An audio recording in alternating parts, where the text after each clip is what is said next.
Hi there, my name is Autumn and I work here at WonderLab. I am the Assistant Director of Gallery Operations and I'm here to teach you about wonders of nature.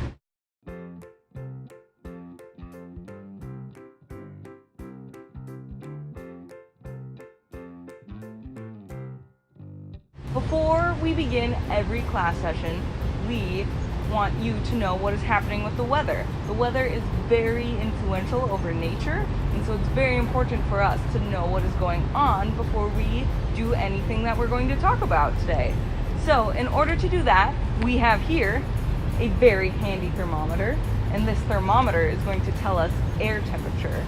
So the way we read this is we hold it and we follow the red line up, and we want to read it in actually Celsius. So scientists like to use the metric system. Here in the United States, we go by something called Fahrenheit, which is good for us to know, but if we're ever recording data, we want to use Celsius.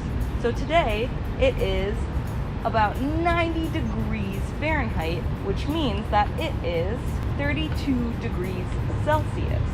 So we can record that in our data and know that today is pretty warm. We also do clouds. So we want to know what the sky looks like by holding our cloud chart, holding it up to the sky, and using our handy arrow to pick what the clouds look like.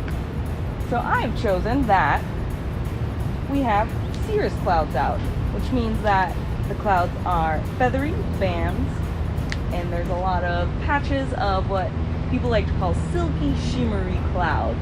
So they look very wispy, almost like a horse's tail. I'm Autumn and thank you for watching Wonders of Nature. I hope you now can look up and see what's there. It's not aliens.